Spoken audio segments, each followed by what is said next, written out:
Hey guys, स्वागत आप सभी का। दोस्तों, आज से हम न्यू कोर्स स्टार्ट कर रहे हैं। दोस्तों, न्यू कोर्स वो रहेगा टोटली बेसिक्स टू एडवांस।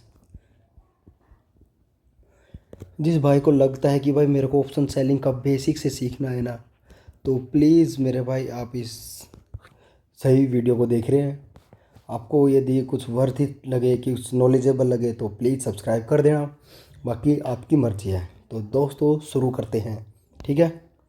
तो आज का जो अपना टॉपिक रहेगा दोस्तों, आज का अपना टॉपिक मैं क्लियरली आप लोगों को बता दूंगा कि आज हम जो फाइंड आउट करने वाले हैं, बहुत ही कहते हैं ना बेसिक के नाम पे जो आप लोगों को सिखाया जाता है वो नहीं सिखाऊंगा। मैं आपको कैंडल्स के बारे में नहीं बताऊंगा कि ये क्या चीज़ है, ये क्या चीज़ है, नहीं। मैं बेसिक का कहने का मोटिव मेरा ये है कि भाई एक्यूमुलेशन क्या होता है, डिस्ट्रीब्यूशन क्या होता है। स्पेलिंग पे मत जाना भाई दोस्तों, एक्स वाई ऊपर नीचे हो सकता है, लेकिन फीलिंग समझो। तो बेसिक में पहली क्लास अपनी यही है दोस्तों, एक्यूमुलेशन क्या होता है, डिस्ट्रीब्यूशन क्या होता है, इसके बारे में हम कंप्लीट समझेंगे दोस्तों। कंप्लीट इसको बाद में हम डिमांड जोन बोलेंगे, बाद में सप्लाई जोन। लेकिन सबसे पहले हम एक्यूमुलेशन के बारे में समझते हैं। भाई एक्यूमुलेशन क्या होता है दोस्तों? एक्यूमुलेशन का मतलब है, जो सिंपल से वर्डों में, कंसोलिडेशन। हम कोई टेक्निकल टर्म्स में नहीं जाएंगे, कोई मैथमेटिकल टर्म में नहीं जाएंगे, जस्ट हम इसको समझना कि कंसोलिडेशन, ठीक है। कंसोलिडेशन का मतलब क्या है कि प्राइस किसी एक पॉइंट से डाउन आ रहा है और वहाँ एक रेंज बाउंड टाइप उसने मल्टी मल्टी सॉरी दोस्तों, मल्टीपल टाइम स्टे किया। कम से कम उसने 1 वीक के करीब, या फिर कम से कम मिनिमम 3 दिन तो स्टे किया है। 3 दिन तो मार्केट ने वहाँ पर स्टे किया, तो उसको हम कंसोलिडेशन बोलेंगे। कंसोलिडेशन 3 दिन से ज़्यादा कितना भी हो सकता है, लेकिन मिनिमम 3 डेज होते हैं। नंबर 2, एक्यूमुलेशन क्या होता है? एक्यूमुलेशन क्या होता है कि जब वॉल्यूम्स क्या आता है, एक लेवल के बाद एवरेज होना स्टार्ट हो जाती है दोस्तों, समझ रहे हो। जब प्राइस किसी रेंज से, किसी मतलब पर्टिकुलर प्राइस से डाउन आ रहा है, उसके बाद जब आपकी वॉल्यूम्स एक कंसोलिडेशन या फिर एक एवरेज हो जाती है, तो उसको हम बोलेंगे एक्यूमुलेशन। थर्ड थर्ड क्या है? जब प्राइस कहीं से डाउन आता है, फॉर एग्जांपल यहाँ से कहीं से डाउन आया, डाउन आने के बाद यदि प्राइस में उस दिन प्रीवियस डे, जैसे यहाँ पर क्लोजिंग हुई, एक बार मैं आपको बना के दिखाता हूँ रेड कैंडल में।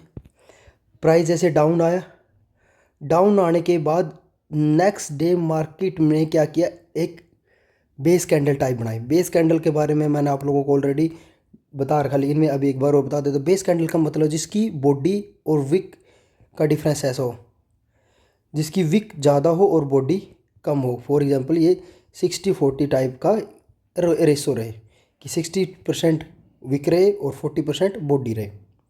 तो वहाँ पर यदि प्राइस क्या करे, बेस बना दे, एक कैंडल बनाए या फिर 2 कैंडल बनाए, उससे ज़्यादा नहीं, ठीक है। और उसके बाद प्राइस यहाँ से हाइक मारना स्टार्ट कर दे।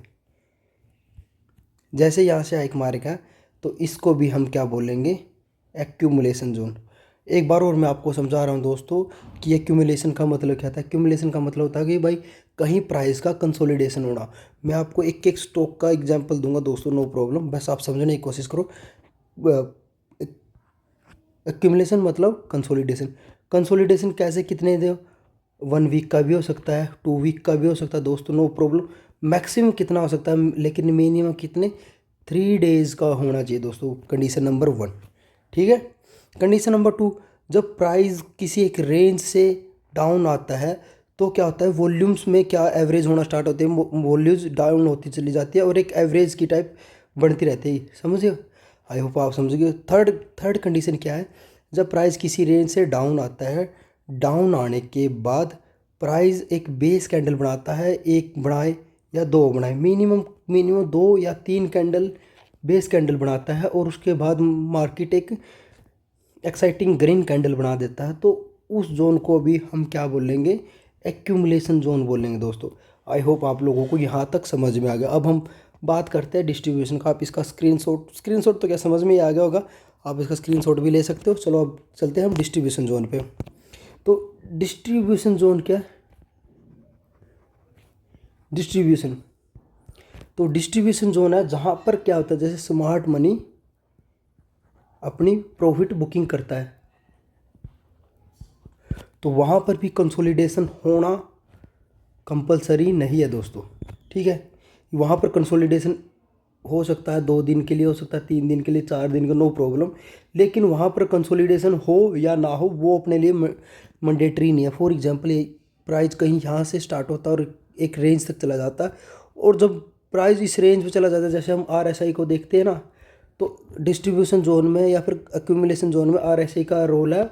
वो रोल मैं बाद में बताऊँगा, बस पहले आप बस ये समझो कि भाई डिस्ट्रीब्यूशन क्या है, फिर मैं इसको प्रैक्टिकली आपको चार्ट पे समझाऊंगा। तो जब प्राइस यहाँ पर आता है तो स्मार्ट मनी क्या करता है, यहाँ से अपनी प्रॉफिट बुकिंग स्टार्ट कर देता है। तो वो प्राइस एक रेंज के बाद यहाँ से डाउन आना स्टार्ट कर देता है। तो ठीक है, तो यही होता है दोस्तों डिस्ट्रीब्यूशन में, बाकी और कोई कुछ नहीं है। उसमें क्या होता है कि जब वॉल्यूम्स में क्या होता है, प्राइस जैसे इंक्रीज होता रहता है तो उस दिन प्राइस में क्या एक दिन डाउन साइड की मोमेंटम आ सकते हैं उसमें, या एक तो या बड़ी सी रेड कैंडल बन सकती है या फिर मार्केट वहाँ से रिवर्स हो जाता है। तो उस एक पर्टिकुलर प्राइस को डिस्ट्रीब्यूशन करेंगे। तो मतलब इसको छोटे वर्ड में समझो ना, स्मार्ट मनी अपने वहाँ से पोजीशन को स्क्वेयर ऑफ कर रहा है। तो स्क्वेयर ऑफ करने के लिए वो कम से कम भी स्मार्ट मनी की जो स्मार्ट प्लेयर है, जो स्मार्ट मनी है, वो अपना प्रॉफिट एक साथ बुक नहीं करते। वो क्या करते हैं, फॉर एग्जांपल प्राइस यहाँ पर पहुँचा, उन्होंने प्रॉफिट बुक किया, तो उसके बाद वो थोड़ा सा हल्का सा फिर प्राइस में हाइप करेंगे कि आपको लगेगा कि मार्केट में कंसोलिडेशन हुआ, यहाँ पर एक्यूमुलेशन है, बंदे यहाँ से बाइंग करेंगे, इस प्राइस के ऊपर चला जाता है, फिर मार्केट इसको ब्रेक कर देती है। ब्रेक करने के बाद इस लेवल को भी ब्रेक कर देती है, तो ये एक्यूमुलेशन जोन होता है। एक्यूमुलेशन के बाद आप सोचोगे कि भाई ये तो ब्रेक हो गया, ये तो नहीं। जब स्मार्ट मनी अपना प्रॉफिट बुक करते हैं तो एक्यूमुलेशन जोन को हमको आइडेंटिफाई करना पड़ेगा दोस्तों, वो मैं आपको सिखाऊंगा, ठीक है। तो बस आप ये याद रखना, स्मार्ट मनी में डिस्ट्रीब्यूशन जोन में आपको स्मार्ट मनी प्रॉफिट बुक करता है, और वो एक ही बार में प्रॉफिट बुक करे वो उस पर डिपेंड करता है, लेकिन मिनिमम वो 2 बार तो प्राइस को हाइप लेके आता है, ठीक है दोस्तों। वो 2 से ज़्यादा भी कर सकता है, लेकिन मिनिमम 2 बार तो वो करता ही है, ठीक है। जो एवरेज वैल्यू में, एवरेज डाटा के अकॉर्डिंग मैं आप लोगों को बता रहा। अब चलते हैं हम दोस्तों प्रैक्टिकल एग्जाम्पल पर। आई होप आप लोगों को ये समझ में आ गया होगा। अब हम स्टॉक से स्टार्ट करते हैं। तो सबसे पहले HDFC बैंक,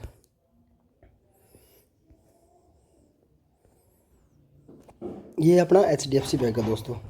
तो इसमें हमको एक्यूमुलेशन और डिस्ट्रीब्यूशन जोन का पता करना होगा। तो आई होप आप लोगों को ये समझ में आ गया होगा कि एक्यूमुलेशन एंड डिस्ट्रीब्यूशन क्या है। अब इतना लेंथी वर्ड बोलने की बजाय हम क्या करेंगे, इसको कर देंगे demand zone and supply zone, ठीक है। तो चलो, तो हमको demand zone and supply zone find out करना। अब सबसे पहले जो मैंने आपको रूल बताए थे डिमांड जोन के या फिर एक्यूमुलेशन के, वो 3 रूल आप लोगों को याद रखने पड़ेंगे कि भाई पहला रूल क्या था, दूसरा रूल क्या है, तीसरा रूल क्या है। बस आप इसको ऐसे भी रख सकते हो कि भाई जो नंबर 2 रोल है वॉल्यूम से रिलेटेड था, ठीक है। मैं बार बार प्रैक्टिस करूँगा तो ऑटोमेटिक मेरा आ जाएगा। नंबर 3 था भाई मेरा बेस कैंडल से रिलेटेड, बेस कैंडल होनी चाहिए कि भाई कितनी बेस कैंडल हो, कैसे हो, वो सब कुछ आप लोगों को याद रखना चाहिए। नंबर 1 क्या था कि प्राइस वहाँ पर कंसोलिडेट हो मिनिमम 3 डेज से कम ना हो, लेकिन मिनिमम 3 डेज हो, मैक्सिमम कितना भी हो सकता है दोस्तों, समझ रहे हो। और सेम डिस्ट्रीब्यूशन का भी मैं एक बार आपको रिवाइज ही कर रहा हूँ। डिस्ट्रीब्यूशन का क्या भाई, स्मार्ट मनी वहाँ से अपनी प्रॉफिट बुकिंग कर रहा है और प्राइस से एग्जिट कर रहा है। वो मिनिमम 2 बार प्राइस से अपने पोजीशन से स्क्वेयर ऑफ करेगा, एक बार प्राइस को फिर डाउन लाएगा, फिर वहाँ से अप लेके जाएगा, फिर यहाँ से अपने प्राइस को क्या करेगा, ब्रेक कर देगा, जिससे आपके जितने भी पैटर्न हैं सारे ब्रेक हो जाएंगे, सारे फेल हो जाएंगे। तो ठीक है दोस्तों, चलिए दोस्तों, अब हम फाइंड आउट करते हैं हम अपना डिस्ट्रीब्यूशन या सप्लाई जोन। तो जैसा कि आप लोग देखोगे दोस्तों, आपको ये तीनों चीज़ कंडीशन याद रखनी। एक बार मैं वॉल्यूम भी लगा देता हूँ। वॉल्यूम है, मैंने बस इसको हाइड करके, ठीक है। तो देखो एवरेज के लिए दोस्तों क्या कर सकते हो आप लोग, ये चीज़ कर सकते हैं। देखो ये ये मूविंग एवरेज लगा सकते हो 20 MA या फिर 9 MA, ठीक है, 9 MA लगा सकते हो। तो देखो दोस्तों, सबसे पहले हम क्या फाइंड आउट करते हैं, अपना डिमांड जोन। तो हम टाइम फ्रेम स्टार्ट करेंगे, हम वीकली टाइम फ्रेम से स्टार्ट करेंगे। वीकली टाइम फ्रेम में कैंडल थोड़ी ज़्यादा हो जाएगी, तो हम डेली से स्टार्ट करते हैं। तो डेली से स्टार्ट करने के बाद सबसे पहले हम जो प्योर है ना उनको फाइंड आउट करेंगे। तो सबसे पहले देखो दोस्तों, जो अच्छे वाले उनको ही फाइंड आउट करेंगे। एग्जाम्पल के उससे बता रहा हूँ दोस्तों, देखो यहाँ पर देखो प्राइस यहाँ से डाउन आ रहा, डाउन आने के बाद देखो प्राइस ने क्या किया, यहाँ पर एक बेस कैंडल बनाई। दोस्तों बस जस्ट मैं एग्जांपल बता रहा हूँ, इनको टेक्निकली प्रूव कैसे करेंगे वो धीरे धीरे आपको टाइम फ्रेम के साथ समझ में आएगा, उसके साथ आपको सेक्टर के साथ यूज़ करना सब कुछ आएगा। बस पहले आप एग्जांपल सोच लो कि भाई ये होते क्या है, ये चीज़ पता चल गई ना, तो आगे थोड़ा बहुत ज़्यादा ईजी हो जाएगा आपके लिए समझना। तो ठीक है, तो ये नंबर 3 रूल इसमें लागू होता है ना। नंबर 3 रूल कैसे, कि प्राइस यहाँ से डाउन आया, डाउन आया, डेली टाइम फ्रेम में प्राइस यहाँ से डाउन आया, डाउन आने के बाद देखो इसने क्या किया, यहाँ पर इसको वीक कंसिडर करो या ना करो, लेकिन इसको तो कंसिडर कर सकते हो। यदि मैं इसको थोड़ा सा बड़ा करके दिखाऊँ आप लोगों को, तो आप देखोगे कि भाई इसकी जो बॉडी है और वीक है, इससे ज़्यादा ना बॉडी से ज़्यादा वीक है, तो हम इसको क्या डिमांड जोन कंसिडर कर सकते हैं। तो इसकी मार्किंग आप लोगों को पहले से ही ऑलरेडी पता, मैंने डिमांड जोन की थ्योरी में आप लोगों को बता रहा, फिर भी मैं आप लोगों को बता रहा हूँ कि भाई इसको ऐसे ऐसे मार्क कर सकते हैं। ठीक है दोस्तों, इसको मैं थोड़ा सा और आगे ले जाऊँ, चलो बाद में। अभी दूसरा कोई और देखो, यहाँ पर प्राइस में पूरा कंसोलिडेशन है, लेकिन अपने को क्या रूल फाइंड आउट करने की, रूल कौन से, वही 1 2 3, इन तीनों रूल में से जो भी आपको मिले ना उसके अकॉर्डिंग आप मार्क कर सकते हो।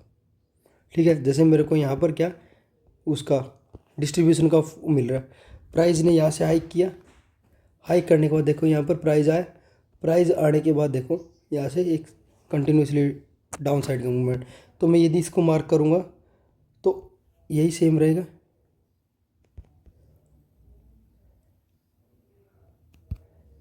ठीक है, ये अपना आपका क्या हो गया, डिस्ट्रीब्यूशन जोन। ठीक है दोस्तों, कोई और एग्जांपल लेते हैं, अच्छे वाला एग्जांपल लेंगे। मैं अभी जस्ट आपको वो प्रोमिनेंट एग्जांपल बता रहा हूँ कि भाई हाँ ये प्रोमिनेंट एग्जांपल ही आप लोगों को समझ में आ जाना चाहिए। ठीक है, तो अब यहाँ पर देखो, यहाँ से प्राइस डाउन आ रहा है, कम्प्लीटली डाउन आ रहा है। डाउन आने के बाद देखो यहाँ पर प्राइस एक दिन होल्ड किया, इसको कंसिडर करो या ना करो, लेकिन यहाँ पर प्राइस ने होल्ड किया एक दिन, तो ये अपना पर क्या बन गया। उसके बाद देखो ग्रीन कैंडल भी बन रही है, यहाँ पर आप देख सकते हैं ग्रीन कैंडल भी है, ग्रीन कैंडल भी है, कि भाई प्राइस रुका, रुकने के बाद प्राइस ने नेक्स्ट डे ग्रीन कैंडल बनाई है उससे अच्छी वाली। तो यहाँ से अपना यदि मैं इसको मार्क करूँ तो मैं ऐसे ही मार्क कर सकता हूँ दोस्तों। तो ये मेरा क्या हो गया, एक्यूमुलेशन जोन हो गया, या फिर मेरा क्या हो गया, डिमांड जोन।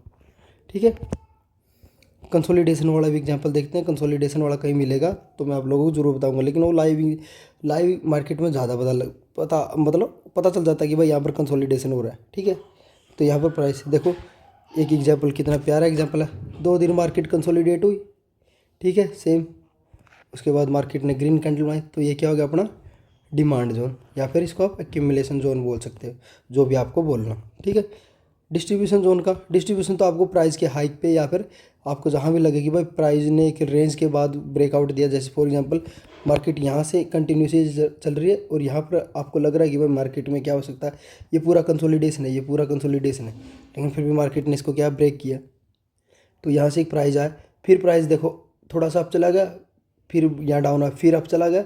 तो कहने का मतलब स्मार्ट मनी कभी भी एक ही बारी में अपना एग्जिट नहीं करते। तो आई होप आपको डिस्ट्रीब्यूशन और एक्यूमुलेशन जोन के बारे में पता चल गया। मैं एक बार और डिस्ट्रीब्यूशन जोन के बारे में बता देता हूँ, क्योंकि मेरे को ऐसा लग रहा है कि आप लोगों को उसमें कन्फ्यूजन हो गए। कन्फ्यूजन इन द सेंस कि दोस्तों यदि weekly time frame, daily time frame या फिर मंथली टाइम, आपको हर जगह अजीब लगेगा, अजीब इन द सेंस आपको लगेगा कि भाई प्राइस का क्या चला है। वीकली टाइम फ्रेम में आपको ईजी डिस्ट्रीब्यूशन जोन मिल जाएंगे, मंथली टाइम फ्रेम उससे ज़्यादा इजी मिलेंगे, आपको क्लियरली दिखेगा कि हाँ भाई मार्केट में क्या चल रहा है, भाई कहाँ पर डिस्ट्रीब्यूशन जोन है, कहाँ पर एक्यूमुलेशन है, समझ रहे हो। तो भाई साहब आपको सिंपल सी ये 3 रूल है ना, जो तीनों रूल आपको फाइंड आउट रखने पड़ेंगे भाई, कि भाई प्राइस डाउन आ रहा है, कैसे आ रहा है, कितने दिन कंसोलिडेट हुआ, वॉल्यूम के साथ हुआ। यदि आप वॉल्यूम्स के साथ भी देखोगे तो आपको पता चल जाएगा भाई प्राइस में कैसे। फॉर एग्जांपल मैं यहाँ पर देखूँ, यहाँ पर मेरा ये देखो, ये वाला जोन है, ये वाला जोन है, तो यहाँ पर देखो प्राइस क्या एज कम्पेरिजन डाउन आ रहा है, यहाँ पर आप लोग देख सकते हो। तो भाई ऐसे आप लोगों को ये एक्यूमुलेशन और डिस्ट्रीब्यूशन जोन का पता करना पड़ेगा, तो तब आपका जो फर्स्ट स्टेप है वो क्लियर हो जाएगा। ठीक है दोस्तों, जैसे कि मैंने कल की लाइव वीडियो में आप लोगों को बताया था, तो लाइव वीडियो के अकॉर्डिंग आज का क्लास थी यही दोस्तों। इस वीडियो पे यदि आप लोगों ने 100 व्यूज़ कर दिए तो हम नेक्स्ट वीडियो बनाएंगे। ठीक है दोस्तों, आई होप आप लोगों को समझ में आ गया। समझ में आ गया तो प्लीज़ वीडियो को लाइक और शेयर ज़रूर कर देना। थैंक यू सो मच, मिलते हैं नेक्स्ट वीडियो में।